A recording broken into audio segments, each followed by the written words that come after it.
বলেন একটা 22 বছর 23 বছরের মেয়ে বুকে ওড়না নেই, কেমন লাগবে বলেন তো?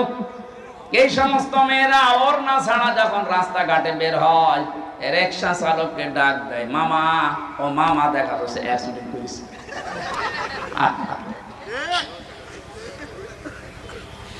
নির্বাচন দিয়েছেন, মাঝখানে আংটা নেই। আল্লাহ জানাতে চেয়েছেন, হে আদম, নিজে যা খাবা ঠিক ওই মানের খাবার বউকে খাওয়াবা। অনেকে আমরা নিজেরা বাইরে থেকে মরণের খাওয়া খাই, মানসম্মত খাবার খাই, আর বাড়ি বউ খাচ্ছে পান্তা ভাত। না, আপনি হিসাব দিতে হবে। এমন বলেন, হুজুর আপনি যা খান বাড়ি যা খান। আরে ভাই, আমি তো কিনে খাই না, আমি সব আপনাদেরটা, আমার সব পরে পরে চলছে। আমার এইটা দিয়েছে সৌদি আরবের একজন, এইটা দিয়েছে ঢাকার একজন, এই টুপিটা দিয়েছে বগুড়ার এই আব্দুল বারী রশিদি, পায়জামাটাও একজন বানিয়ে দিয়েছে সেদিনের কুমারখালী থেকে। আমার শরীরে ঘড়িটাও দিয়েছে আমার শালা। আমার বলতে কিছুই নেই, মোবাইলটাও একজন দিয়েছে। তাহলে আমার যা আছে সব ধানের উপরে। সাজ্জেদ মানে নেতা, আল্লাহর ঘোষণা দেওয়া নেতা এই পৃথিবীতে মাত্র একজন, যাকে আল্লাহ নিজে নেতা বলে ঘোষণা দিয়েছেন, তার নাম মুহাম্মদুর রাসূলুল্লাহ। সুতরাং কমন সেন্স যাদের আছে, অল্প কথায় আপনি বুঝবেন, এই কথা বলা যাবে না। গোড়া গল্প করছেন যারা, একটু পরে করেন, ঘন্টাখানিক পরে করবেন, কথাগুলো বোঝার চেষ্টা করে, ফায়দা হবে ইনশাআল্লাহ। যাদের কমন সেন্স আছে তারা যদি চিন্তা করে, আল্লাহ যাকে ঘোষণা দিলেন ইয়াসিন হে নেতা বলে, তাকে নেতা না মেনে আমি কাকে মানি? ওর জীবন পরিবর্তন হয়ে যাওয়ার কথা। আর যদি মাথায় মগজ না থাকে, এই শব্দের ব্যাখ্যা যদি নবীজি নিজে এসেও করতে, ওর পরিবর্তন আসত না। এই জন্য আমরা অল্প কথায় যেন বোঝার চেষ্টা করি। নবীজির মতো এরকম বাগ্মী, এরকম ভাষার, উচ্চাঙ্গের ভাষার অধিকারী পৃথিবীতে আর আসবে না কিয়ামত পর্যন্ত। তিনি জীবনের সর্বশেষ ভাষণ দিয়েছিলেন সবচাইতে বেশি সময় ধরে, 27 মিনিট। কয় মিনিট? তার এই 27 মিনিটের বক্তব্যে এমন কথা ছিল, কিয়ামত পর্যন্ত মানুষ এই 27 মিনিটের বক্তব্য নিয়ে চিন্তা ভাবনা করছে, আজও কল কেনারা করতে পারে না। কি বলেছিলেন 27 মিনিটে? আর আমরা আন্দাজে আন্টি শান্টি করে খালি সময় নষ্ট করি। আমাদের যারা দায়িত্বে আছে, ওনারা কিছুদিন আগে জানিয়ে দিয়েছে তাফসীরুল কোরআন মাহফিলগুলোতে এদিকে ওদিকে না আছে, মূল কথাটা যত অল্প সময়ে পড়া যায়। মানুষের এই মেধায় কথা ধরার একটা লিমিট আছে। আপনি সেই আসর থেকে শুরু করেছেন, আরে রাত 10টা 15 বাজে এখন আমার দিচ্ছে। আমি আগে জানলে মাহফিলে আসতাম না। আমি মনে করলাম 9টায় তুলে দেবো, 9টা থেকে 10টায় অনুষ্ঠান শেষ করে বাড়ি যেতে পারলে কালকে আবার 2টা আছে, একটা আলমডাঙ্গায় একটা সোয়াডাঙ্গায়। তো আমার তো বেঁচে থাকা লাগবে। প্রতিদিন যদি এইভাবে করে, এমনি 3 বছর ছেলে থেকে শরীরে কিচ্ছু নেই, জালেমদের অত্যাচারে আমার শরীরটা একেবারে শেষ হয়ে গেছে। এখনো পর্যন্ত আমি স্বাভাবিক না। সেদিন রংপুরে যে অবস্থা হয়েছিল তো মরে গিয়েছিলাম। তারপর আমি আসছি সেই কোথায়, চট্টগ্রাম বিভাগের কুমিল্লা। সারা রাত ঘুম নেই, এরপরে দিনের বেলা গাইবান্ধা, আজকে এখানে, কালকে কোথায় চুয়াডাঙ্গা। আমার একটু বাঁচা লাগবে না? এরপরে পরিবার আছে। 3টা বছর তো পরিবারকে সময় দিতে পারলাম না। এই জন্য আগামী থেকে মাহফিলে যারা নেবেন, আর এত মনে হয় করতে দেবে না, যারা দায়িত্বে আছে বা পরিবারের আছে, সর্বোচ্চ এক জেলায় 1 থেকে 2টা, 64টা জেলা 2টা করে করলেও তো 120টা, মাত্র 4-5 মাস মাহফিল হয়। এরপরে পরিবারে, এরপরে বাইরের প্রায় 8-9টা দেশে মাহফিল নেওয়া আছে, সেগুলো কভার করা লাগবে না? আর আমার এই শরীরের উপর আর একটু বেশি চাপ দিলে শেষে ছাতা দেখা যাচ্ছে মরি গেল। আমার তো বেশি থাকা লাগবে নাকি? আয়াত তো দারাজ করবে, আপনি তাহলে সারা রাত জেগে থাকেন না। আপনাদেরকে আমি, এই মিডিয়া যাচ্ছে তো সারা দেশে বলছি, যারা মাহফিল নিয়েছেন এবং সামনে নেবেন না, এশার পরে সাইদি সাহেবের মতো তুলে দেওয়া লাগবে। বলে মানুষ আসে না, মানুষ আসবে না, মানুষের বাপ আসবে। আপনি লিখে দেবেন দরকার হয় নিচে যে প্রধান বক্তা 9টা বা 8টা লিখে দেবেন, এশার পরে তুলে দেবেন, রাত 9:30 10টায় মাহফিল করে মানুষ যেন বাড়িতে ঘুমিয়ে তাহাজ্জুদ পড়তে পারে। রাত 11টা 12টা 1টা পর্যন্ত চলায়। কি বলে ও নিজেও বোঝে না, যারা শোনে ওরাও বোঝে। কেন এত কথা বলা লাগবে কোন কারণে? আপনি কি নবীজির চাইতে বড় বক্তা হয়ে গেছেন? সেদিন বড় ভাই মাওলানা তারেক মনোয়ার মনে হয় বগুড়া এসে বলেছিল যে আমি রাজা অল্প কথা বলে। আরে ভাই, আপনি আমার মতো 3 বছর জেলে থাকলে আপনার শরীরও শেষ হবে। আপনি যে খাওয়া খান, আপনার মতো যদি খাইতে পারতাম তো ওই রকম শরীর হইতো।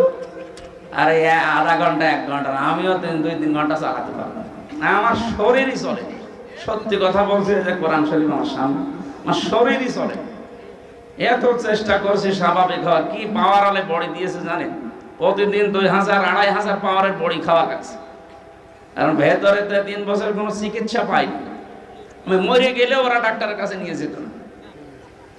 কত রকমের রোগ আমার শরীরে বাসা বেঁধেছে।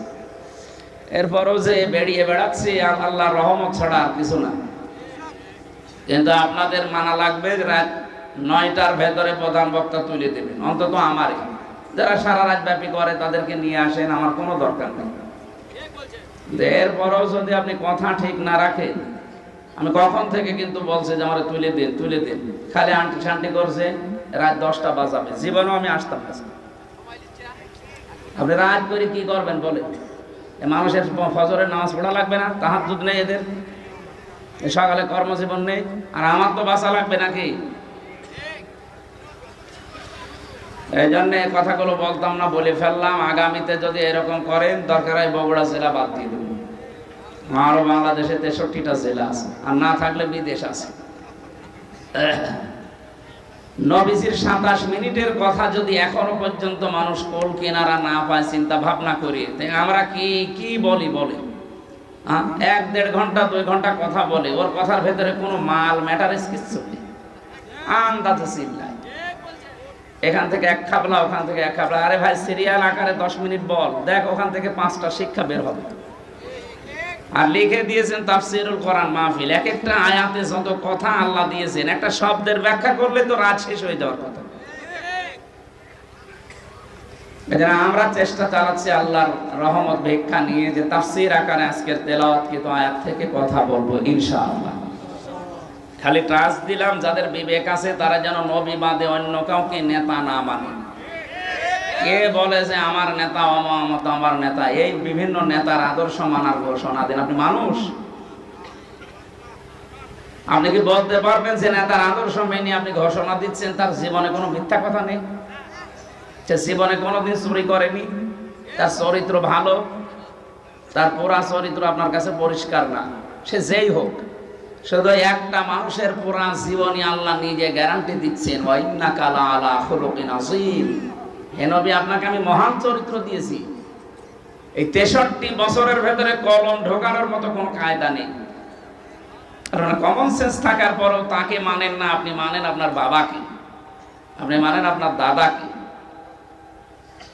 এই যে যারা বাপ দাদার কথা বললে আনন্দ পায়, খুশি হয়, ফিরে যেতে চায় তাদের দিকে, এই মানুষগুলো জাহান্নামী। বহু জায়গায় কোরআনে বহু জায়গায় আয়াত দিয়েছেন, আমি 2 জায়গার কথা বলছি। সূরা বাকারা 1 জায়গায়, সূরা মায়েদা 7 নম্বর পারা 4 নম্বর পৃষ্ঠার 1ম নম্বর লাইনের 104 নম্বর আয়াতে আছে। খুব ভালো করে মিলাবেন। আল্লাহ পাক বলেন, ওয়াইদা কিলা লাহুম তাআলাউ ইলা মা আনসালাল্লাহু ওয়া ইলার রাসূলি ক্বালু হাসবুনা মা ওয়াজাদনা আলাইহি আবাআনা আওয়ালাউ কানা আবাউহুম লা ইয়ালামুনা শাইআন ওয়া লা ইয়াহতাদুন। হে নবী, যখন মানুষদের মাঝে আপনি বলবেন আসো আল্লাহর বিধানের দিকে আসো, আসো আমার আদর্শের দিকে আসো, আপনি দেখবেন অনেক মানুষ এমন পাওয়া যাবে, বলু তারা বলবে হাসবুনা আমাদের জন্য যথেষ্ট, মা ওয়াজাদনা আলাইহি আবানা আমাদের পূর্বপুরুষ বাপ দাদা মুরব্বীদের কাছে আমরা যা পেয়েছি ওইটাই যথেষ্ট, আর লাগবে না। আমার তো মনে হয় বাংলাদেশে আয়াতটা 100 ভাগ কার্যকর। কোরআন শরীফ আপনি গলিয়ে খাওয়াতে যাবেন, তারপরও বলবেন না আমার বাবা বলেছে, আমার পীর সাহেব বলেছে। আল্লাহ পরের জবাবে দিচ্ছেন আওয়ালাউ কানা আবাহুম, হরফে ইস্তেফহাম, প্রশ্নবোধক চিহ্ন, ইন্টারোগেটিভ সেন্টেন্স, এটা আলিফ দিয়েছেন। আওয়ালাউ কানা আবাহুম, যদিও তাদের এই পূর্বপুরুষেরা, বাপ দাদারা, পীর সাহেবরা, এদের এই মুরব্বীরা লা ইয়ালামুনা শাইআ, সভ্যতার বিকাশ না থাকার কারণে হয়তো দিন সম্পর্কে ওইরকম কিছু জানতো না, ওয়ালা ইয়াহতাদুন, এবং হেদায়েত প্রাপ্তও ছিল না, এরপরেও তারা অন্ধভাবে ওদেরকে মেনে চলবে। এদেশে এখন নেই, আছে। এই জন্য অন্ধভাবে পূর্বপুরুষদের মানা যায় না, এটা কাফেরদের অভ্যাস। ওই জামানায় মুশরিকদেরকে যদি নবীজি ডাক দিতেন, তখন তারা বলতো না হে মুহাম্মদ তোমার কথা লাগবে না, আমাদের বাপ দাদা পূর্বপুরুষেরা যা করেছে, আমরা যা পেয়েছি ওইটাই মানতে চাই। এটা কাফেরদের স্বভাব। এই চরিত্র এখন অনেক মুসলমানের ভেতরে ভর করেছে। কথা বলে ঠিক কিনা? আমাদের ভেতরে যেন চরিত্র না আসে। আল্লাহ যেহেতু ঘোষণায় দিয়েছে ইয়াসিন, হে নেতা, এখানে সিন শব্দের অর্থ হয় 5টা। তাফসিরে কাবীর আল্লামা ফখরুদ্দিন রাজি রাহমাতুল্লাহ আলাইহি লিখেছেন, সিন মানে সাজ্জিদুল আলামিন, সিন মানে সাজ্জিদুল বাশার, সিন মানে সাজ্জিদুল কাওনাইন, সিন মানে সাজ্জিদুল আম্বিয়া, সিন মানে সাজ্জিদুল মুরসালিন। এই যে কোরআনে কারীমের এক একটি অক্ষরের ভেতরে এত কথা লুকিয়ে আছে, যদি আপনি ব্যাখ্যা করতে যান, আপনার জ্ঞান যত বেশি, যত টান দিতে পারবেন, তত নতুন তথ্য বের হবে। আর আমরা তো কোরআনের কথা খুঁজে পাই না, কারণ আমাদের লেখাপড়া নেই। এসে সাপের কাহিনী শুরু করে, মুসলমান সাপ আর হিন্দু সাপ, সাপ আবার মুসলমান হয়। এই কথা বগুড়ার মানুষ শুনে আর কান্নাকাটি করে, আরে মুসলমান সাপ। এই ওয়াজ বাংলাদেশে চলেনি। তাফসীরুল কোরআন মাহফিল আপনি লিখে দেন ব্যানারে, পোস্টারে, যারা আসবে তাদেরকে বলবেন আপনি যাই বলেন, আধা ঘন্টা বলেন, কোরআন শরীফ হাতে নেবেন, এক একটা শব্দের 8টা 10টা 15 20টা করে অর্থ বের করবেন। তাফসীরের নাম বলে বলে অল্প সময় বলেন, কিন্তু তাফসীর আকারে কথা বলেন। কারণ কোরআনে কারীম মানুষদেরকে আল্লাহ হেদায়েত দেওয়ার জন্য পাঠিয়েছেন। ওই বাপ দাদার কিচ্ছা কাহিনী সারা জীবন বললে যা হবে, কোরআনের একটা আয়াতের ব্যাখ্যা 5 মিনিট করলে তার সাথে বেশি উপকার হবে। কারণ এর ভেতরে একটা আলাদা শক্তি আছে। মানুষের এই অন্তর এটাকে নয়তো বিস্তারিত দিয়েছেন। আল্লাহ পাক বলেন ওমাইয়া বাতাগে গায়রাল ইসলামি দীনান ফালাই ইউকবালা মিন ওয়া হুয়া ফিল আখিরাতি মিনাল খাসিরিন। দুনিয়াতে ইসলাম বাদ দিয়ে যদি অন্য কোন নিয়ম নীতি দিয়ে কেউ আল্লাহকে রাজি করতে চায়, ওর জীবনের কোন ইবাদত বন্দেগী কবুল হচ্ছে না, হবে না। ওয়া হুয়া ফিল আখিরাতি মিনাল খাসিরিন, সবচাইতে বড় ক্ষতিগ্রস্ত হবে লোকটা আখিরাতে। জোরে বলেন নাউজুবিল্লাহ। আমার ভাইরা, আমার নোট করা বিষয় সবগুলো আজকে আর হবে না মনে হয়। আমি 2য় নম্বর বলেছিলাম, আত্মসমর্পণ করাই শুধু না, ইখলাস থাকা লাগবে আমাদের প্রতিটি কাজে। এটা দলিল দেওয়া আছে সূরা জুমারের 11 নম্বর আয়াতে। 3 নম্বরে বিশুদ্ধ আকীদা তৈরি করতে হলে শিরক আর বেদাত মুক্ত বিশ্বাস তৈরি করা লাগবে। 4 নম্বরে আমাদের চরিত্র হওয়া লাগবে উত্তম। বিশ্বনবীর চরিত্র দেখে মানুষ ইসলামে আসতো, আর আমাদের চরিত্র দেখে আজ অনেক মুসলমান কাফের হয়ে যাচ্ছে। 5 নম্বরে লেনদেনের স্বচ্ছতা, এইটাই আসল বিষয়। কত মানুষ দেখতে মনে হয় আকাশ থেকে পালিয়ে এসেছে, অথচ টাকা ধার নিলে এক কথা বলছেন, দোকানে বাকি খেয়েছে, যদি দেখে দোকানে বাকি, ও দোকানের সামনে দিয়ে আর যায় না, অন্য রাস্তা দিয়ে ঘুরে যায়। এটা যে একটা ইবাদত মনেই করে না। লেনদেনের স্বচ্ছতা থাকা লাগবে। আপনি ধার নিয়েছেন, টাকা বললেন 15 দিন পরে দিয়ে দেব, 15 মাস হয়ে যাচ্ছে, খবর নেই, আপনার নামাজ রোজা সব মাঠে মারা যাবে। এই জন্য 5টা বিষয় যখন দেখবেন হ্যাঁ দুনিয়ায় আমি মানতে পারলাম, তাহলে বুঝবেন আপনি উদখুলু ফিস সিলমি কাফা, পরিপূর্ণ আপনি ইসলামে প্রবেশ করেছেন, এটা আলামত করলাম। দ্বিতীয় নম্বর হলো তাত্তাবিউ খুতুওয়াতিশ শাইতান, শয়তানের অনুসরণ করা যাবে না তাদের পদাঙ্ক। শয়তানের অনুসরণ আছে 7টা। কয়টা? ইন্নাহু লাকুম আদুউম মুবিন, অবশ্যই সে তোমাদের প্রকাশ্য শত্রু। এবার শয়তান অনুসরণ করা, খুতুওয়াতিশ শাইতান কাকে বলে?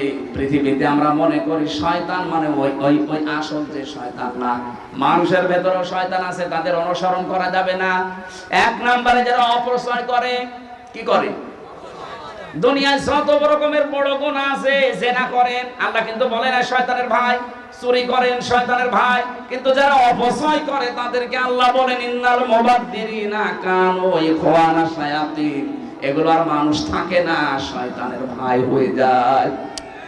শয়তানের 2 নাম্বার কাজ, সে আছে যৌনতা ছড়ায়, লজ্জা স্থান উন্মুক্ত করে রাখতে ভালোবাসে।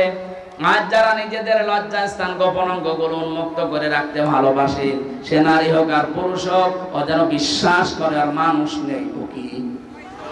আরো জোরে বলেন। শয়তান 3 নাম্বারে অহংকারী ছিল, তাকাব্বুর। কি হনুরে, এই যে 15.5 বছরে যারা ছিল, কি হনুরে, হনুমান হয়ে গেছে না। 11:30টা বাজে, আমি এত রাত পর্যন্ত জাগি না। 10টায় মাহফিল শেষ করবেন, আগামী থেকে আসলে কথা বলবেন ইনশাআল্লাহ। আজকের মতো আমি বিদায় নিলাম। আমার জেলখানায় লিখিত যে বইগুলো আছে নিয়ে যাবেন। সৃষ্টি জগৎ নিয়ে লেখা আছে, কয়েকদিন আগে বের হয়েছে, অনেক তথ্য তাফসিরে পাবেন। আল্লাহ রাব্বুল আলামিন বলেন ইদ ক্বালা লাহু রাব্বুহু আসলিম ক্বালা আসলামতু লিরাব্বিল আলামিন। স্মরণ করো ওই সময়ের কথা যখন ইব্রাহিম নবীকে আমি ডাক দিয়ে বলেছিলাম ইব্রাহিম আত্মসমর্পণ করো। তখন তিনি কিন্তু গাছের মাথায় বসে কোড়াল দিয়ে কাঠ কাটছিলেন। ডাক দিয়ে বললেন মাবুদ, এই জায়গায় এই সৈন্যের উপরে কি করে আত্মসমর্পণ করব? আল্লাহ বলেন আত্মসমর্পণ করো। কিভাবে করবা? ওখান থেকে কোড়াল দিয়ে খাতনা করে আত্মসমর্পণ করো। যেহেতু আল্লাহর আদেশ, উনি কোড়াল দিয়ে ওখান থেকে খাতনা করলেন। ডাক দিয়ে বললেন আসলামতু লিরাব্বিল আলামিন, বিশ্ব জাহানের প্রতিপালক হযরত ইব্রাহিম বললেন আমি তার উপরে আত্মসমর্পণ করলাম, তার কাছে। এখানে আমার প্রশ্ন, হযরত ইব্রাহিম নবী যে খাতনা করেছিলেন, এর আগে যারা ছিল এইটা কিন্তু ছিল না। এই যে খাতনা শুরু হয়েছে ইব্রাহিম নবীর পক্ষ থেকে, এটা ইব্রাহিম নবীর সুন্নাত, তার নীতি আদর্শ। এখান থেকে বিজ্ঞান অনেকগুলো তথ্য বের করেছে। 1 নম্বরে, আপনি লজ্জা স্থানের আগা যদি কেটে না দেন, অনেক জার্ম, অনেক ময়লা ওর ভেতরে জমা থাকে। এই যে হিন্দু যারা, আমি জেলখানা যাওয়ার পরে এইটা আমার যিনি জেলার ছিল, ও দেবদুলাল, ও আসলেই মানুষ বলতো ফুল হাতা আসতেছে। ফুল হাতা বোঝেন? আমরা যারা মুসলমান, আমরা কি আমরা কি? আর ওই দাদা যখন আসতো বলতো যে ফুল হাতা আসতেছে, তার মানে মুসলমানই দেয়নি। বিজ্ঞান এখানে আমি কয়েকটা তথ্য পেয়েছি। এই জন্য অনেক হিন্দু শিক্ষিত যারা, এরা যেহেতু ধর্মীয় রীতিতে নেই, এই জন্য ভয় করে না, কিন্তু গোপনে অনেকে ডাক্তারের কাছে গিয়ে আগা কেটে নেয়। আপনি দেখবেন গোপনে গোপনে, আমি বহু পেয়েছি। জিজ্ঞাসা করলে বলে বাদ দেন, ওই আগের ওই মানধাত আমলের চিন্তা ভাবনা, ও ছাতা করিয়েই তো আমার জিনিসপত্র নষ্ট হয়ে যাচ্ছে। শেষে দেখা যায় গোপনে চুরি করে ডাক্তার দিয়ে বলে ভাই আমার কেটে দিন। আরো বাকি 3টা বিষয় আছে, এগুলো এই প্লেসে বলা ঠিক না, ওগুলো আলাদা প্লেস আছে। বলা যাবে না পরে। হযরত ইব্রাহিম নবীর জীবনে 50টা পরীক্ষা আল্লাহ নিয়েছিলেন। কোরআন শরীফে এখন যদি 50টা পরীক্ষার কথা আয়াত দিয়ে দিয়ে বলা হয়, কমপক্ষে 1 মিনিট করে হলো 50 মিনিট লাগবে। এটা একটা আলাদা সাবজেক্ট আছে ইব্রাহিম নবীর জীবনের 50টা পরীক্ষা। এই যে ডোমন পুকুর কামিল মাদ্রাসা আছে না এখানে, ওরা ওই সাবজেক্ট আমাকে দিয়েছে, বলেছে আপনি নবীর জীবনে 50টা পরীক্ষা ইব্রাহিম নবী, ওইটা বলবেন। ওই জায়গায় কত করে এখান থেকে? 4-5 কিলো। ওখানে আসবো ইনশাআল্লাহ, ওই জায়গায় দেখবেন। ওনার সর্বশেষ পরীক্ষা এইটা ছিল। সর্বশেষ পরীক্ষার ভেতরে আমি পেয়েছি তিনি এই যে খাতনা করেছিলেন, আমরা যারা তার সন্তান দাবি করি তাদের এই সুন্নাত এখান থেকে শুরু কিয়ামত পর্যন্ত আমরা যারা তারা সব এই খাতনা করব ইব্রাহিম আলাইহিস সালামের সুন্নাত অনুযায়ী। আল্লাহ রাব্বুল আলামিন বলেন ইব্রাহিম এবং ইয়াকুব এই দুইজন নবীর পরের আয়াত আছে, এটা 32 নম্বর আয়াত। ووصى بها إبراهيم بنيه ويعقوب يا بني إن الله اصطفى لكم الدين فلا تموتن إلا وأنتم مسلمون বলেন আল্লাহু আকবার। এখানে আমরা যারা বাবা আছি তাদের এবার শিক্ষা। হযরত ইব্রাহিম এবং ইয়াকুব এই দুইজন নবী বাবা ছিলেন। কি ছিলেন বলেন? তিনি তার মরণের আগে, ইন্তেকালের আগে সন্তানদেরকে ডাক দিয়ে বলেছেন, হে আমার আদরের সন্তান, ইয়া বোনাইয়া, বোনাই মানে দোলা ভাই না, বোনাইয়া মানে আদরের সন্তান, হে আমার আদরের কলিজার টুকরা সন্তান, ইন্নাল্লাহ আস্তাফা লাকুমুদ্দিন, অবশ্যই আল্লাহ তোমাদের জন্য নির্বাচিত করেছেন, মনোনীত করেছেন, পছন্দ করেছেন তোমাদের জন্য দ্বীনকে। কাকে? শব্দগুলো ভালো করে খেয়াল করবেন। ইন্নাল্লাহ আস্তাফা লাকুমুদ্দিন, তোমাদের জন্য অবশ্যই আল্লাহ দ্বীনকে মনোনীত করেছেন। এখন দ্বীন কি? এই দিনের পরে যে আসবে, রাতের পরে আরেকটা দিন, ওই দিন বলেন না। দিনের আমি পুরা কোরআন শরীফে অর্থ পেয়েছি, দিনের অর্থ 10টা। এটা আমি তাফসীর থেকে নোট করে এনেছি। কেউ যদি দিন বলতে কিয়ামতের ময়দানে এই যে মরণের পরে তো 2 নাম্বার প্রশ্ন হবে, এটা মা দিনুকা, তোর দিন কি, বলবে না? বলেন 10টা বিষয় যদি আপনি বলতে পারেন যে হ্যাঁ আমি মানি, তাহলে আপনি কবরে এই প্রশ্নের জবাবে বলতে পারবেন দীনুল ইসলাম। এর প্রথম অর্থ দিন মানে বিচার দিন। এটা সূরা ফাতিহার 3 নাম্বার আয়াতে প্রতিদিন আমাদের মুখ দিয়ে আল্লাহ বের করে নেয়, মালিকি মালিকি, জবান খুলে কোরআনের আয়াত পড়েন, মালিকি ইয়াউমিদ্দিন। আমি এই আলোচনাটার সাবজেক্ট যেহেতু আজকে না, আমি শুধু থিওরি গুলো বলে দিচ্ছি। 2 নাম্বার দিন মানে আনুগত্য, 3 নম্বরে দিন মানে জীবন ব্যবস্থা, 4 নম্বরে দিন মানে রাষ্ট্রীয় আইন, 5 নম্বরে দিন মানে ইবাদত, 6 নম্বরে দিন মানে মুখ ফেরানো, 7 নম্বরে দিন মানে স্থায়ী শান্তি, 8 নম্বরে দিন মানে শান্তির পানি, 9 নম্বর দিন মানে বিপ্লব, 10 নম্বরে দিন মানে স্থায়ী ব্যবস্থা। এই 10টা বিষয় আল্লাহ ছোট্ট শব্দের ভেতরে, শুধু ফেরেশতারা বলবে মা দিনুকা, আপনি বলে দেবেন দীনুল ইসলাম। অত সহজ না। এই 10টা দুনিয়ায় মানা লাগবে। কয়টা বলেন? প্রতিটি নবী, বিশেষ করে এই 2জন নবীর নাম আমি আয়াতে পেলাম, ইব্রাহিম এবং ইয়াকুব। এই 2জন জলিলুল কদর নবী ইন্তেকালের আগে তারা বলেছিলেন, হে আমার কলিজার টুকরা সন্তানেরা, আল্লাহ কিন্তু তোমাদের উপরে একটা দিন মনোনীত করেছেন। এখন এই মনোনীত দিন কোনটা আল্লাহ জবাব দিয়েছেন সূরা আলে ইমরানের 19 নম্বর আয়াতে। এই যে এক আয়াতের তাফসীর আর এক আয়াতে, এটা তাফসীর বিল কোরআন, বিল কোরআন বলা হয়। আল্লাহ পাক বলেন, ইন্নাদ-দীনা ইনদাল্লাহিল ইসলাম, অবশ্যই তোমাদের জন্য আমি আল্লাহর কাছে মনোনীত একটা দিন আছে, তার নাম ইসলাম। এই পৃথিবীতে এখন 257টা রাষ্ট্রে 4500 ধর্ম চলছে। কত? 4500 ধর্মের ভেতরে একটা ধর্ম, একটা দিনের উপরে আল্লাহ শুধু রাজি আছে, তার নাম ইসলাম। তাহলে কি সৌভাগ্য আমাদের, আর কিছু না পাই অন্তত ইসলাম পেয়েছি। সারা পৃথিবীতে 4500 ধর্মের একটার উপর আল্লাহ রাজি নেই। এই জন্য যদি অন্য ধর্মের কোন মানুষ এলাকায় থাকেন, এটা রেকর্ড হচ্ছে, হিন্দু হোক, বৌদ্ধ হোক, খ্রিস্টান হোক, ইহুদি হোক, আহ্বান জানাচ্ছি শান্তির ধর্মে ইসলামে আসেন। আমি আপনাকে ইসলাম কবুল করার জন্য বলছি না। এ পৃথিবীর 4500 ধর্ম যদি থাকে, 4500 ধর্মীয় গ্রন্থ আছে, কথা বলছেন এখন 4500 ধর্মীয় গ্রন্থ আপনি কম্পিউটারের কাছে নিয়ে যান, সুপার কম্পিউটার যেটা হাই পাওয়ারের, ওর কাছে নিয়ে যান, ওখানে নিয়ে যে ধর্মীয় গ্রন্থগুলো ধরেন, দেখবেন ভেতর থেকে আওয়াজ আসবে না, এর ভেতরে ভুল আছে। আমেরিকায় একবারে পরীক্ষা করা হয়েছিল, 4500 ধর্মগ্রন্থ একটা একটা করে দিয়েছে, প্রত্যেকটা লাল দাগ মারা আছে যে না এর ভেতরে ভুল আছে। শুধু কোরআন শরীফের ভেতরে বলেছে কোন ভুলের ভেতরে নেই, সন্দেহের লেশ পর্যন্ত নেই।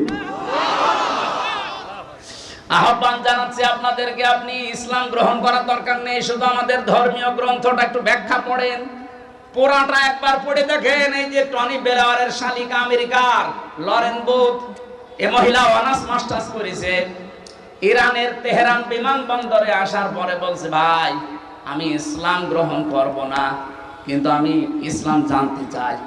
বলেন তো একটা অমুসলিম ইসলাম জানার অধিকার নেই? বলেন। মুসলমানকে ডাক দিয়ে বলেছে ইরানের তেহরান বিমানবন্দরে যে আমি ইসলাম মানব না, কিন্তু আমি জানতে চাই অথেন্টিক ইসলাম মানা যায় কি পড়লে সেই বই দেন। আপনার কাছে যদি কোনো হিন্দু বলে আমি ইসলাম গ্রহণ করব না কিন্তু ইসলাম জানতে চাই, কি দেবেন? কথা বুঝে শুনে বলছে। ফতোয়া কালকে বের হবে, যাও তো ওযু নেই, কোরআন দিলেন কি করে? শুধুমাত্র আরবি টু আরবি যেটা আছে এইটা বাদ দিয়ে যত রকমের ভাষায় তাফসীর করা আছে, সারা পৃথিবীতে 4500-এর উপরে ভাষা আছে, কম বেশি অধিকাংশ ভাষায় কোরআনের তাফসীর লেখা হয়ে গেছে। যে কোনো ভাষায় যদি কেউ তাফসীর পড়তে চায় তার বাধা আছে। কথা বলে না কেন? ওযু করা লাগবে। এটা কোরআন থেকে দূরে সরানোর একটা ছোট্ট চক্রান্ত। পৃথিবীর অন্যান্য কোন ধর্মগ্রন্থ ধরতে গেলে ওযু করা লাগে না, শুধু মুসলমানের ধর্মগ্রন্থ ধরতে গেলে ওযু করা লাগবে। কোথায় পেয়েছেন আপনি? কেউ যদি দলিল দেয় সূরা ওয়াকিয়ার 77, 78, 79 নাম্বার আয়াত, না আপনার বুঝতে ভুল হয়েছে, আপনাকে আমি আরো স্টাডি করার জন্য বলছি। ওখানে লেখা আছে ইন্নাহু লাকুরআনুন কারীমুন ফি কিতাবিম মাকনুন লা ইয়ামাসসুহু ইল্লাল মুতাহহারুন। আল্লাহ বলেন এটা সম্মানিত কোরআন, এটা সুরক্ষিত করা আছে সংরক্ষিত কিতাবে। ভালো করে খেয়াল করেন, এখানে কারারিম মাকিন, মাকিন শব্দের শাব্দিক অর্থ স্থান। কারারিম মাকিন বলা হয় এমন স্থানকে যেখানে হাতের স্পর্শ লাগে না। মাথা একটু খোলেন, চিন্তা ভাবনা করেন আল্লাহ কি বলছেন আর আমরা কোথায় কি ব্যাখ্যা মিলিয়েছি। আল্লাহ বলেন এটা সংরক্ষিত করা আছে সুরক্ষিত কিতাবে। এখানে মাকিন শব্দের শাব্দিক অর্থ হচ্ছে কারারিম মাকিন, মানে এমন জায়গা যেখানে মানুষের হাতের স্পর্শ লাগে না। আর আমরা জানি দুইটা জায়গা আছে হাতের স্পর্শ ছাড়া, একটা মায়ের যেখানে সন্তান থাকে ওই রেহিম বলা হয়, আর একটা লৌহে মাহফুজ।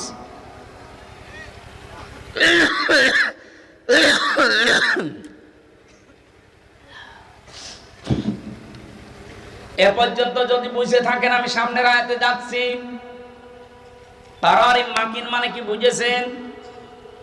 অন্তত আলেমরা তো বোঝার কথা। কারারিম মাকিন মানে বোঝাতে থাকেন, জীবন ওর মন নরম হবে না। কোরআনের কোন শব্দ যদি চিন্তা ভাবনা করে ওর অন্তরে ঢুকিয়ে দিতে পারেন, দেখবেন যত কঠিন হৃদয়ের মানুষও নরম হয়ে গেছে। কারণ এই বক্তব্যটা হামজার মুখ দিয়ে বের হলেও কথাটা কার? বলেন। এবার যে সিন দিয়ে 5টা অর্থ বললাম, দেখেন তো মেলে কিনা। সেন মানে সাইয়্যিদুল আলামিন, আলমের বহুবচন আলামিন। শুধুমাত্র এই বাংলাদেশ না, এইরকম দেশ পৃথিবীতে আছে 257টা। শুধু জাতিসংঘের আন্ডার আছে 95টা, বাকিগুলো অন্যান্য। আপনি চিন্তা করেন এই 257টার ভেতরে বাংলাদেশ সবচাইতে বড় দেশ। হ্যাঁ, ছোট মানে এ বাংলাদেশের চাইতে, আমি কয়েকদিন আগে মালয়েশিয়া ঘুরতে গিয়েছিলাম, ওইটা এ দেশের চাইতে 8 ডবল বড়। সৌদি আরবে গিয়ে দেখলাম এই দেশের চাইতে 14 ডবল বড়। ভারতে যত প্রদেশে ঘুরেছি বাংলাদেশের চাইতে 29 ডবল বড় এই ভারত। বাংলাদেশ 59টা জোড়া দিলে যত বড় হবে এক আমেরিকা একা অত বড়। তাহলে ওই সমস্ত দেশের তুলনায় আমাদের এই বাংলাদেশ একটা পাড়া। এতটুকু একটা জায়গা, এর ভেতরে 64টা জেলা, 630টা থানা, এর ভেতরে নন্দীগ্রাম একটা। এখানে কতগুলো গ্রাম আছে, তার ভেতরে এই দোলা সিংড়া একটা। এখানে কত বিঘা জমি আছে দেখেন, হাজার হাজার বিঘা জমি থানায়। এর ভেতরে এই জায়গাটা একটা মাত্র জায়গা, এখানে কত মানুষ আমরা আছি, এর ভেতরে আপনি একজন। বলেন তো শুধু পৃথিবীর তুলনায় আপনি কি? এরকম বিশাল পৃথিবী, এই যে তারকা দেখতে পান মিটি মিটি করে জ্বলে, বিজ্ঞান বলছে এইরকম পৃথিবী 27টা জোড়া দিলে যত বড় হবে এক তারকা তার চাইতে বড়। এত বড় বড় বিশাল তারকা যখন ব্ল্যাক হোলের পাশ দিয়ে যায়, ব্ল্যাক হোল তখন চকলেটের মতো সুশি খেয়ে ফেলে। মিল্কি ওয়ে বানিয়েছে আল্লাহ, ছায়াপথ বানিয়েছে, নিহারিকা বানিয়েছে। এই যে সূর্যটা 13 লক্ষ গুণ বড় এই পৃথিবীর চাইতে, 13 লক্ষ গুণ। আপনার মাথা এমনি আউলিয়ে যাবে।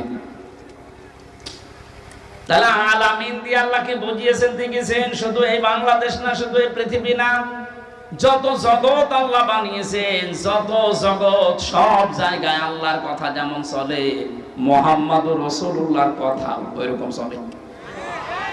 এর ব্যাখ্যা পাবেন সূরা আলাম নাসরা 4 নম্বর আয়াতে, ওয়া রাফা'না লাকা যিকরাক। হে নবী, আপনার মর্যাদা, আপনার নাম আমি কি উপরে তুলে দেইনি? কত উপরে তুলেছি জানেন? এ তামাম দুনিয়ায় একটা সেকেন্ডও বাদ যায় না যেখানে আল্লাহর নাম উচ্চারণ হয় না। শুধুমাত্র এই বাংলাদেশে 13 মিনিট একাধারে আল্লাহর নাম উচ্চারণ হয়। আপনি টেকনাফ থেকে শুরু করেন আজান দেওয়া, পঞ্চগড়ের তেতুলিয়ার বাংলা বান্দা পর্যন্ত যান, 1100 কিলোমিটারের ভেতরে 13 মিনিট একাধারে আজান হয়। কথা বুঝতেছেন না? বোঝেননি? টেকনাফের একেবারে শেষ মাথা, যেখানে টেকনাফ নদী, নাফ নদী, একেবারে বাংলাদেশের শেষ গ্রাম যেখানে, ওখানে যখন আল্লাহু আকবার আজান দেয়, ওর হয়তো 2 মিনিট পরে কক্সবাজারে দেয়, ওর 2 মিনিট পরে চট্টগ্রামে দেয়, ওর 2 মিনিট পরে টাঙ্গাইল দেয়, ওর 2 মিনিট পরে দেখবেন দিচ্ছে হয়তো রংপুরে, এর 2 মিনিট পরে ঠাকুরগাঁও, এর 2 মিনিট পরে বাংলা বান্দা। পুরাটা হিসাব করে আমরা দেখেছি 13 মিনিট একাধারে আল্লাহর নাম হতেই আছে। এতটুকু দেশে যদি 13 মিনিট একাধারে হয়, 257টা রাষ্ট্র, তাও কত বড় বড় রাষ্ট্রের খবর দিলাম বলেন। এ তামাম দুনিয়া একটা সেকেন্ডও বাদ যায় না যেখানে আল্লাহু আকবারের শব্দ উচ্চারণ হয় না। যেখানে আল্লাহু আকবার উচ্চারণ হবে, সঙ্গে সঙ্গে উচ্চারণ হয় আশহাদু আন্না মুহাম্মাদান আবদুহু ওয়া রাসূলুহু। আযান দেওয়ার সময় রাসূলুল্লাহর নাম বলা হয় না? এই যে রফা'না, এক আলিফ টান আছে, আমি নিজে আপনার নামকে রফা করে দিয়েছি, এত উপরে দিয়েছি মানুষের কল্পনায় ধরবে না।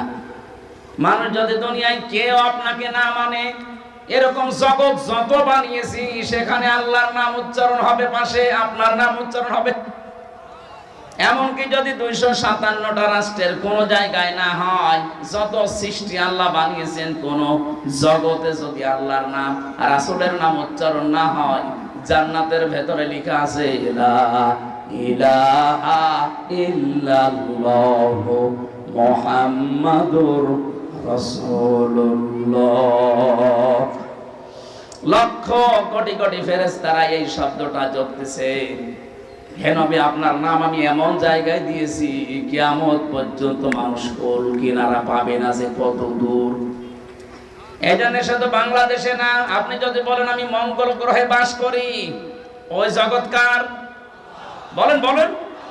কেউ যদি বলে আমি চাঁদের দেশে বাস করি, ওইটা কার? যেখানেই বাস করবেন ওখানেই মুহাম্মদুর রাসূলুল্লাহকে নেতা মানা লাগবে। যার নেতা, যার আদর্শ বিশ্ব নবী বাদ দিয়ে অন্যকে অমরণের পরে বিনা হিসাবে, বিনা বিচারে জাহান্নামে। এত শক্ত কথা বলার পরেও দেখবেন অনেকের মন না নরম হচ্ছে না। এটা কি বলা যায় বলেন তো? এরপরেও যদি আপনার বিবেকে দাগ না কাটে, আমার মনে হয় আপনার বিবেকের উপরে কুকুরে পোশাক করেছে। কথা বুঝতেছে? এই যে হাঁ করে আছেন কোন কারণে? হ্যাঁ,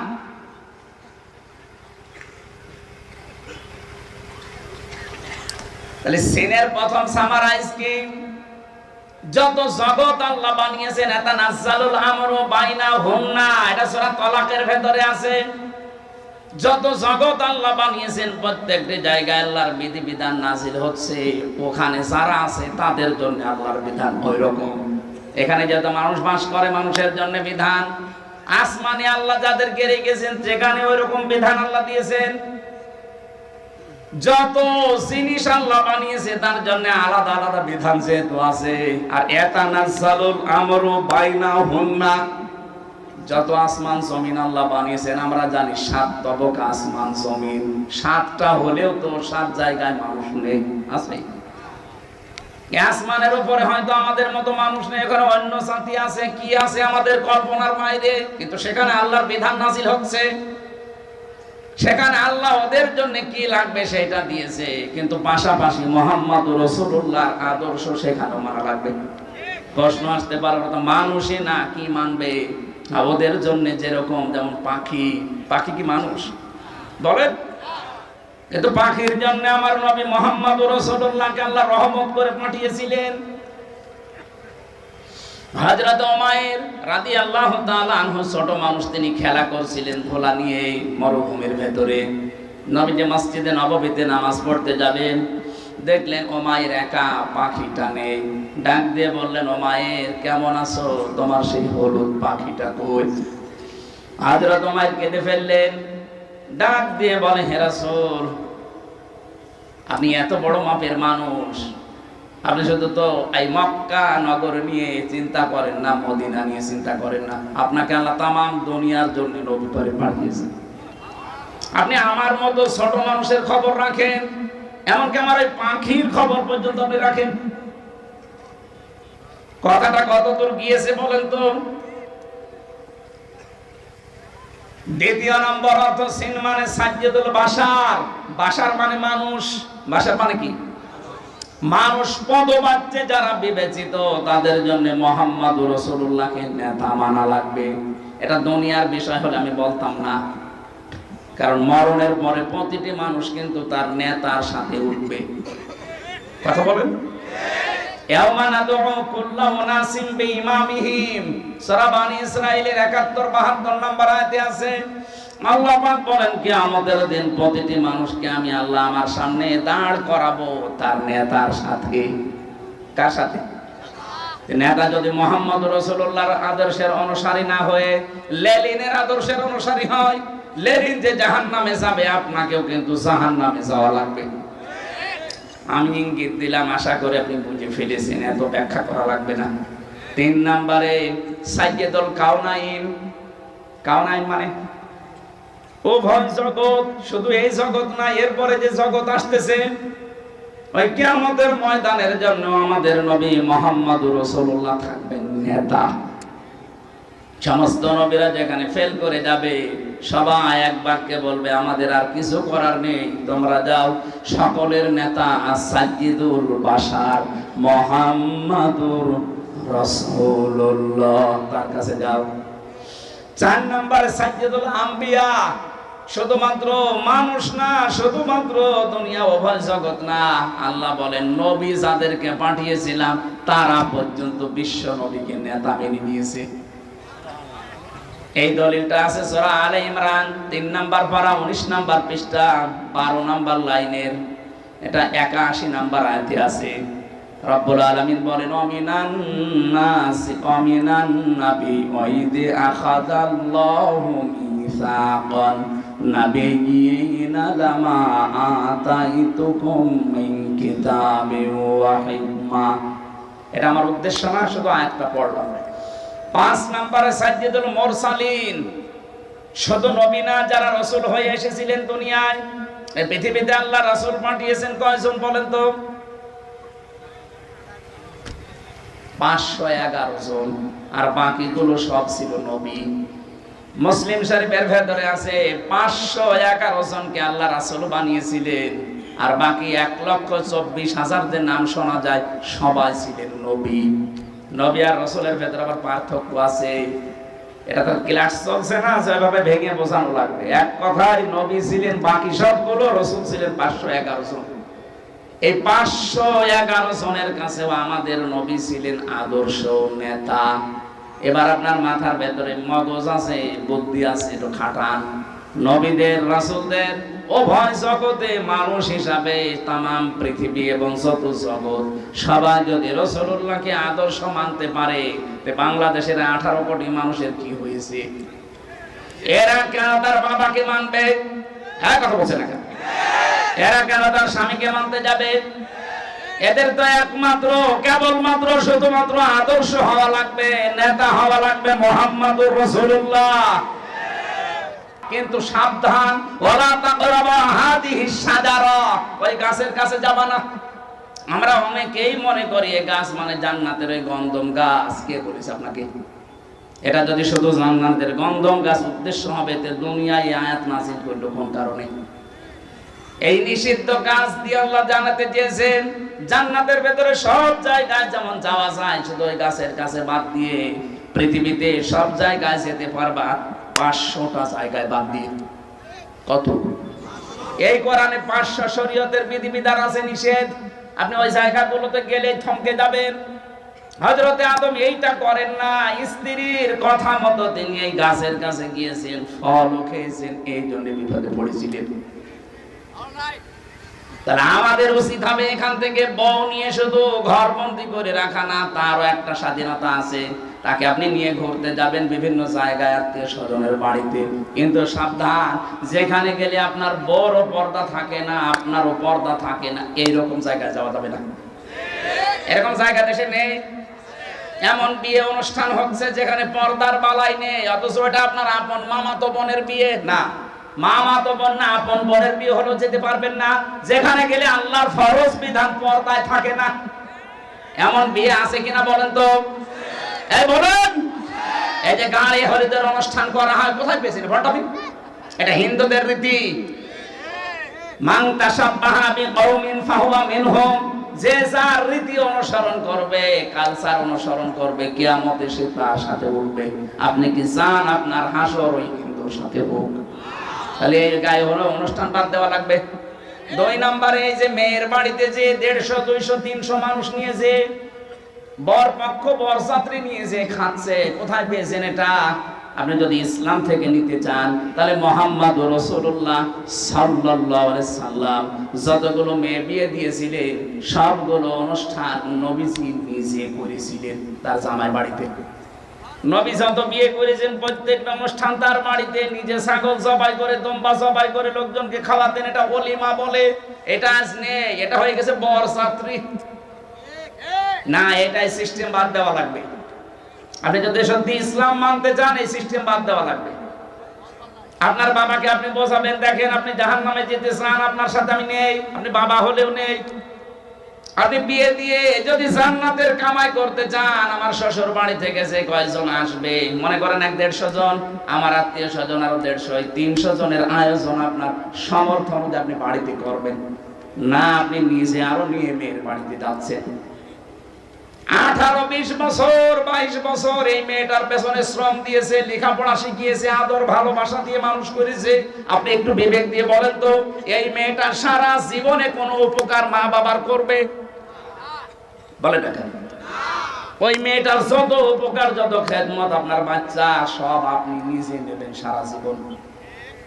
একটা উপকারও তার মারও নেই, বাবারও নেই। সব উপকার আপনার বাচ্চা সে বহন করবে, সে লালন পালন করবে, আপনার খেদমত করবে, আপনার বাড়ি পাহারা দেবে। সব কি ওর বাবা মার না আপনার? ওর বাবা মা শুধু 18-20 বছর শুধু মানুষ করে দিয়েছে, এই তো বেশি। আবার 200 জন খাওয়ানো লাগবে, কোথায় পেয়েছেন এই জুলুম? এই সিস্টেম যদি বাদ দিতে না পারেন, আপনার বিবাহ হয়ে যায় যাচ্ছে না। আমি মনে হয় একটু বেশি বলে ফেললাম না, কারণ আমার 3টা মেয়ে, আমি যেন পিছিয়ে যাই। আমার তো ছেলে নেই। আরে ভাই, মাসলা বললাম, আমার ছেলে হলেও আমি বলতাম। এই সিস্টেম বগুড়াতে আছে না, এই বরযাত্রী, এটা বাদ দেওয়া লাগবে, এটা করা লাগবে অলিমা। অলিমা কি মেয়ের বাড়ি হয় না ছেলের বাড়ি? বলেন। আপনি কি পড়েন হাদিসে? কোন জায়গায় বরযাত্রী পড়েছেন অলিমা, আপনি সেইটাকে বরযাত্রী হিসাবে চালিয়ে দিচ্ছেন। আশা করছে আগামী থেকে বিয়ে শাদী হলে এই সিস্টেম চালু করবেন। তাহলে এমন কোন অনুষ্ঠানে বউ নিয়ে যাওয়া যাবে না যেখানে গেলে নিজেরও পর্দা নেই, স্বামীরও পর্দা থাকে না। যাক, মানুষ যদি দুনিয়া সব একদিকে রাগ করে হয়ে যায়, যাক, আমার বোন ভাই কিচ্ছু দরকার নেই, আমাকে দরকার আমার আল্লাহর বিধানটা। এরকম মন নিয়ে, ঈমান নিয়ে যদি সত্যি টিকে থাকতে পারেন, অজানা একটা অনির্বচন সুখ আপনি অনুভব করবেন। ওটা কিনতে পাওয়া যায় না। শব্দটা বলেছি, অনির্বচন সুখ। এই যে বাচ্চারা যখন মায়ের পাখার নিচে দেখবেন ছোট ছোট বাচ্চা, যারা মুরগির বাচ্চা, এরা মা পাখিটা যখন লোম এভাবে দিয়ে দেয় পাখাটা, এরপরে ডাউন করে দেয়, এটাকে কোরআনের ভাষায় বলে ওয়াকফিজ। ওয়াকফিদ, তুমি ডাউন করে দাও, এরপরে ফল করে দাও। পাখির এই ডানাটার ভেতরে সফট, কমল, মোলায়েম এত সুন্দর সুন্দর পর আছে, একটার সাথে যখন আরেকটা লেগে যায় এভাবে ডাউন করে দেয়, এরপরে ফল করে নামিয়ে দেয়। বাচ্চাগুলো ওর নিচে সিল, বিভিন্ন কাক, দুশমনদের হাত থেকে বাঁচার জন্য ওর নিচে যে একটা কিচির মিচির আওয়াজ দেয়, কি দেখেছেন না? এইটাকে বাংলায় বলে অনির্বচন সুখ। এটা কিনতে পাবেন না, এটা আলাদা। আল্লাহ পাক বলেন দুনিয়া সব একদিকে যাক, তুই যদি আমার বিধান নিয়ে দাঁড়িয়ে থাকতে পারিস, হ্যাঁ, তোর বোন হয়তো রাগ করবে, তোর চাচা হয়তো রাগ করবে, তোর খালা হয়তো রাগ করবে। আমি যে আল্লাহ বিধান দিয়েছি, বিধানের উপরে টিকে থাকতে গেলে, টিকে যদি থাকতে পারিস, দুনিয়া সব একদিকে যাক, আমি আল্লাহর জন্য যদি একাও দাঁড়িয়ে থাকতে পারিস, একটা আলাদা সুখ আমি তোকে দেব। আমার আজকের আলোচনার বিষয় ছিল মেয়েদের এই ভুলভাল বুঝিয়ে যারা আজ বেপরদায় চালানোর চেষ্টা করছেন। আপনাদেরকে যে অধিকার, যে স্বাধীনতা ইসলাম দিয়েছে, পৃথিবীর কোন ধর্মে আমি পাইনি। বহু ধর্মের তুলনামূলক আমি বিশ্লেষণ করেছি, কোন ধর্মে এত অধিকার দেওয়া হয়নি। জোরে বলেন সুবহানাল্লাহ। আমার ভাইরা, আল্লাহ রাব্বুল আলামিন ঈমান আছে কিনা, আমি এই শব্দ থেকে এসেছিলাম। ঈমান আছে কিনা আপনি পরীক্ষা করবেন। আপনার থার্মোমিটার এটা। ভালো কাজ আপনাকে আনন্দ দেবে, অন্যায় দেখলে আপনার ভেতর থেকে একটা বাধা আসবে। কথা বুঝতেছেন? খারাপ লাগবে আপনার, তখন বুঝবেন আপনার ঈমান আছে। এরকম ঈমানদারকে আল্লাহ ডাক দিয়ে জানিয়েছেন, উদখুলু ফিস-সিলমি কাফা, তোমরা প্রবেশ করো পুরাপুরি ইসলামে। কেন সিলমন দিলাম? এখানে শব্দটা সালমন হবে, সিলমন যে কোনো একটা বললেই হয়। সিন যদি জবর দিয়ে পড়েন সালমন, তাহলে বাংলা অর্থ হবে শান্তি। আর সিলমন যদি সিনে জের দিয়ে পড়েন, বাংলা অর্থ হবে ইসলাম। আল্লাহ কি ইসলামে প্রবেশ করতে বলছেন না শান্তিতে? না। আপনি এই শুধু এই কোরআন শরীফ না, পৃথিবীর অনেক কোরআনে আছে যেখানে দেখবেন 7 রকম কিরাত পড়ে যে কারীরা, 7 কিরাতের কারী শোনেননি তেলাওয়াত? আন্তর্জাতিক কারী যারা, কারী আব্দুল বাসেত, ওনারা যখন তেলাওয়াত করতেন দেখবেন এই আয়াতটা 7 রকম করে পড়তেন। ইয়া আইয়ুহাল্লাযীনা আমানু দুখুলু ফিস-সালমি কাফা, হে ঈমানদারেরা তোমরা শান্তিতে প্রবেশ করো পুরাপুরি। আরে ভাই, ইসলামে প্রবেশ করার মানেই তো শান্তিতে। ইসলাম মানে কি বলেন? বলেন। এবার আসেন আমি ব্যাখ্যায় যাচ্ছি। তাহলে সিন দিয়ে জবরে পড়া যায়, জেরেও পড়া যায়। জবর দিয়ে হবে শান্তি, আর জের দিয়ে হবে ইসলাম। অধিকাংশ মুফাসসিরিন ইকরাম প্রায় 42টা তাফসীরের ভাষ্যে আপনারা ইসলামে প্রবেশ করেন এই ভাষ্য দিয়েছেন। আর আধুনিক তাফসীর এখন যেগুলো বের হচ্ছে, এগুলোর ভাষ্য আলাদা। আমি আগেরটা বললাম, সব মুফাসসির দিয়েছেন তোমরা প্রবেশ করো ইসলামে। হ্যাঁ, এখন ইসলামে প্রবেশ করবেন কি করে? আপনি তো আংশিক প্রবেশ করার কথা নেই, কাফা পরিপূর্ণ। আমার এবার বোঝানোর বিষয় তাফসীর থেকে আমি যেটা নোট করেছি সেইটা বলছি। এবার আল্লাহ রাব্বুল আলামিন জানিয়েছেন 5টি আলামত আপনার ভেতরে পাওয়া যাবে, আপনি যে ইসলামে পরিপূর্ণ প্রবেশ করলেন কিনা এটা বলে বুঝবেন। কয়টা? আমি সহ যারা এখানে আছি আজকে প্রত্যেকেই মিলাবো, তারপরে বাড়ি যাব। আমরা দেখবো যে 5টা বিষয় আমি দুনিয়ায় মানি কিনা। এই 5টা যদি আমার ভেতরে পাওয়া যায় তাহলে আমি আল্লাহর এই ভাষায় পরিপূর্ণ ইসলামে দাখিল হতে পেরেছি। আর যদি 5টার 4টা হয়, একটা হয় না, তাহলে মনে করবেন এখনো পরিপূর্ণ ইসলামে আমি প্রবেশ করতে পারি নাই। আমি কি ব্যাখ্যায় যাব এবার? আপনারা বাড়ি চলে যাবেন? থাকবেন না? 1 নাম্বার ব্যাখ্যা পেয়েছি আত্মসমর্পণ করা। কি বললাম? বলেন বলেন। এই 5টা বিষয় আপনাকে একটা একটা করে মিলাতে হবে। আপনি যদি দেখেন হ্যাঁ 5টা আমি মানি, তাহলে আল্লাহর এই কোরআনের আয়াত কিয়ামতে আপনার পক্ষে দাঁড়াবে। উদখুলু ফিস সিলমি কাফা, পরিপূর্ণভাবে ইসলামে প্রবেশ করো। 4টা মানেন, একটা মানেন না, মনে করবেন আপনি কিয়ামতের দিনে এই আয়াতের বিরুদ্ধে দাঁড়াবে। কোরআন শরীফ যদি কারো বিরুদ্ধে চলে যায়, যে হাদিস আছে আল কোরআনু হুজ্জাতুল লাকা ওয়া আলাইকা, কোরআন যদি কারো পক্ষে সাক্ষী দেয় সে জান্নাতি, কারো পক্ষে যদি বিপক্ষে সাক্ষী দেয় সে জাহান্নামী। এজন্য আজকের 5টা বিষয় খুব গুরুত্বপূর্ণ। না, আমি দেখতে পাচ্ছি অনেকে হাঁটাহাঁটি করছে। এরা কারা? এরা কি আসলে তাফসীর শুনতে এসেছে নাকি হাঁটার জন্য? ডায়াবেটিস। এই বসেন ভাই, বসেন বসেন, আপনার জন্য পরিবেশ নষ্ট হচ্ছে, বসেন।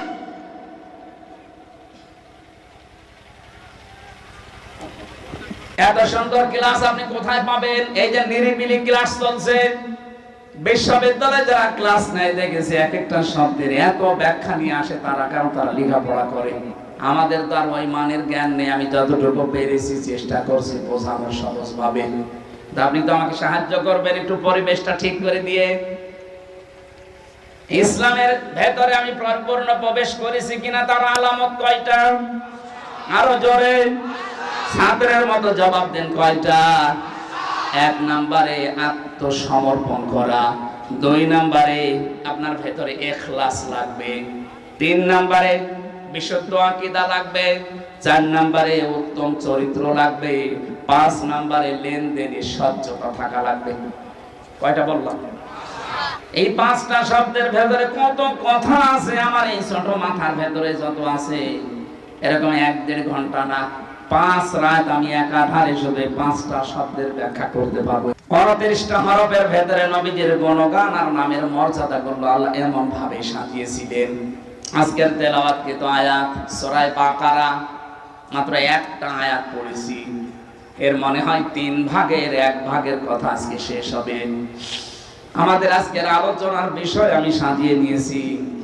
আলোচনার বিষয় হচ্ছে ঢোকো বা প্রবেশ করো। কি বললাম? প্রবেশ করা লাগবে। কোথায় প্রবেশ করবেন এই কথাটা আল্লাহ কোরআন দিয়ে আমাদেরকে জানিয়ে দিয়েছেন।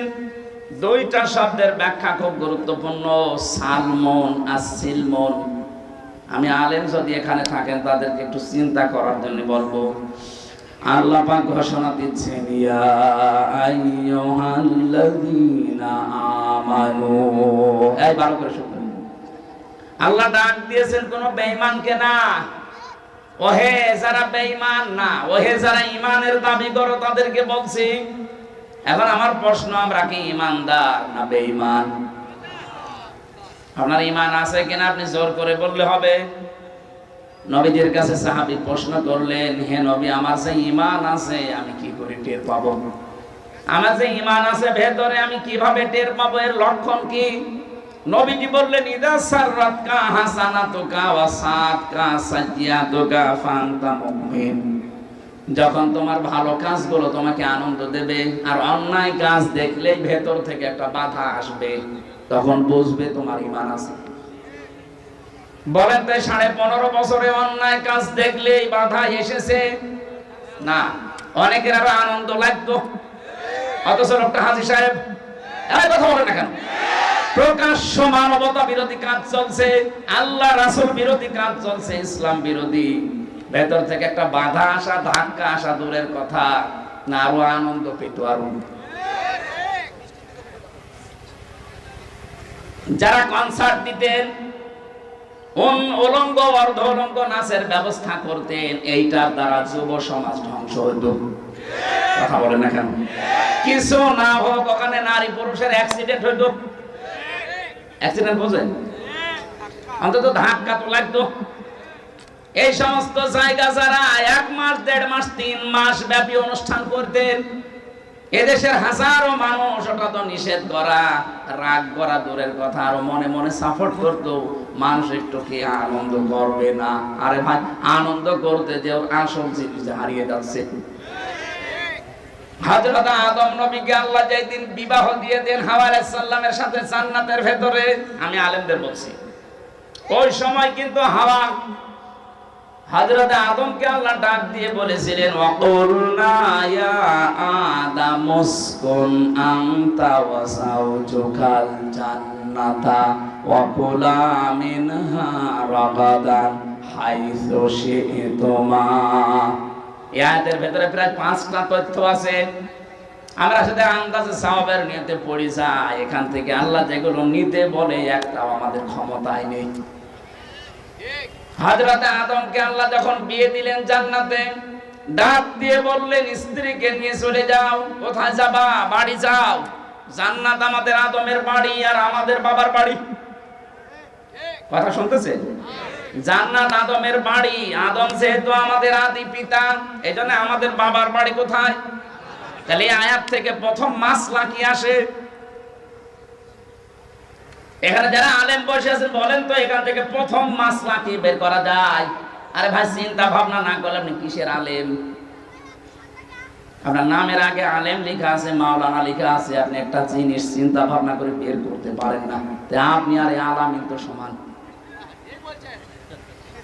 আপনার তো চিন্তা করা লাগবে এই শব্দটা আল্লাহ কেন দিলেন। এটা তো জান্নাতের বিষয়, দুনিয়ায় আল্লাহ কেন দিয়েছেন? অকুলনা ইয়া আদম উসকুন আনতা শব্দটা লাংতা না দিলেও পারতেন। আনতা তুমি নিজে, অসাউজকাল জান্নাহ এবং তোমার স্ত্রী জান্নাতে চলে যাও। কি সুন্দর সূক্ষ্ম বিষয় এখানে লুকিয়ে আছে। আনতা শব্দটা মানে তুমি, এটা না দিলেও তো অর্থ বাংলা হয়ে যায়। আল্লাহ কেন এই শব্দ দিলেন? আবার এটা জান্নাতের কথোপকথন, ওইটা বাদ দিয়ে আল্লাহ দুনিয়ায় আমাদেরকে দিলেন কেন? এই জন্য দিয়েছেন কারণ পৃথিবীতে এই বিবাহ শাদী এটা কিয়ামত পর্যন্ত চলতেই থাকবে। কথা বুঝতেছেন? কিন্তু বিবাহ শাদী চললে চলবে বিপরীত লিঙ্গের সাথে, হয়তো নারীর সাথে পুরুষ, পুরুষের সাথে নারী। এখানে শুনছেন না? কি শব্দ সমস্যা কি?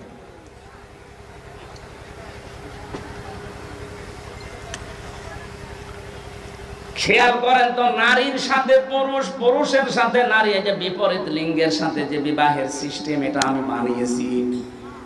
বলেন না কেন? ওই যে প্রথম জান্নাতের ভেতরে আল্লাহ যে বানালেন হাওয়াকে, আল্লাহ কি ওই সময় হাওয়া আলাইহিস সালামকে না বানিয়ে, মহিলা না বানিয়ে একটা পুরুষ বানাতে পারতেন না?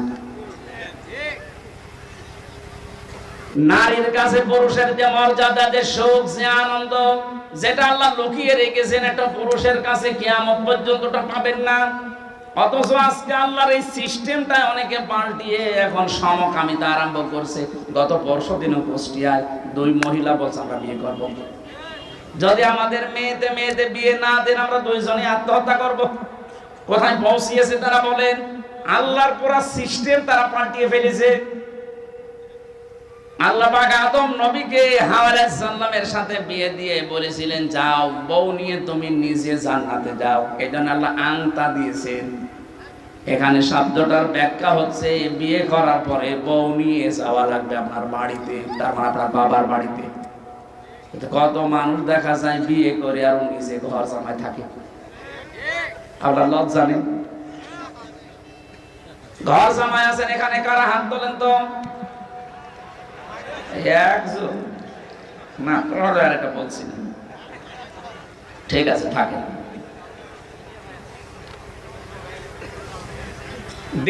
দ্বিতীয় শিক্ষাটা কি?